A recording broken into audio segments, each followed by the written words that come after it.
Sorry about that, but I have a feeling that this is going to be deleted, not that one here. So, all right. Okay.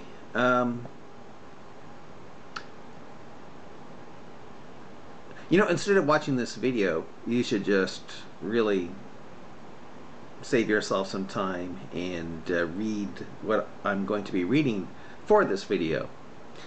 For one thing, I probably won't do a very good job of reading it. It's better that I put this monologue into the video. I'm just basically making this video to put this here, so you can see why.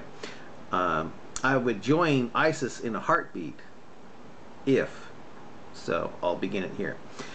I join up with ISIS in a heartbeat if I wasn't a person of the book and didn't realize that the Quran says it confirms the before scriptures, Holy Bible, while all Muslims believe the Bible to be corrupted.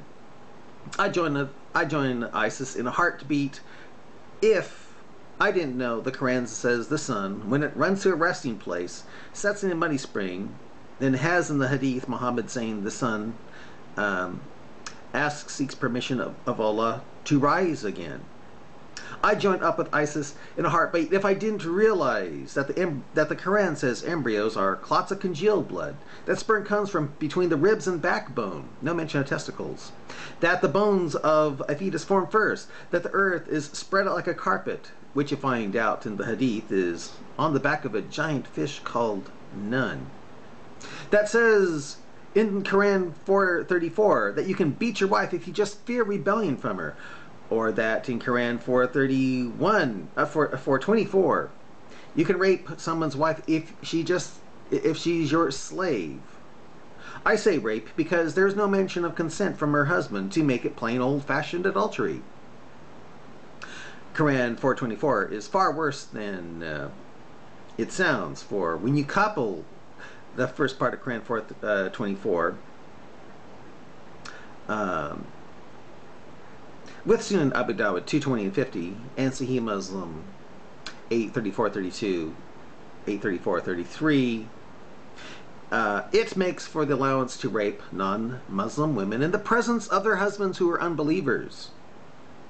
I mean, if I didn't know about the evil of Quran 9:1-5 and 9:29 that allows Muslims to break peace treaties and force non-Muslims under the threat of death to pay a high tax called jizyah, which is going on in Iraq and Syria under ISIS now thanks to Quran 9:1-5 and 29.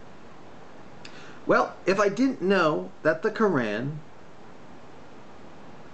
had 328, 6106, and Muhammad saying war is deceit, that makes it so you can lie, and if I didn't know that Allah was the best of deceivers, the point of only making it appear that Jesus went to the cross when secretly taking Jesus up to heaven to partner with Allah,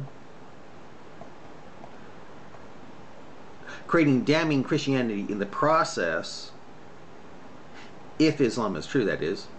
And I didn't realize that the Quran said such stupid things as one day to Allah is 1,000 years of what we count, meaning Allah can't do anything for it moving incredibly slow. Well, if I didn't know all that evil and stupidity in the Quran, such as the sun and moon, quote, traveling in boats similar to that of their offspring Noah, that would be Quran 36, 40-42, as Tabari elaborates further with saying not boats but a chariot before describing how Muhammad thought eclipse occurred, a solar eclipse occurred. Well, if I didn't know about all the stupid evil stuff in the Quran that allows for such evil for Muslims to do, and again, I wasn't a person of the book, I'd probably join up with ISIS. I'd be an ISIL. Act like a real ISIL. But one of the things that really keeps me from joining ISIS is why does a holy being, Allah, need to threaten me with a painful doom, Quran 9:38-39, if I don't kill and be killed for it, while at the same time using the promise of eternal sex with virgins of both sexes, boys and girls, If I die killing for it, why should all appeal to one's base nature, sex drive, penis, to motivate one? That really keeps me from joining up with ISIS and makes me think Allah might actually be telling the truth about it being the best of deceivers. Being the case, you'd think that Muslims thinking of joining ISIS would wonder what was wrong with this picture. Big time.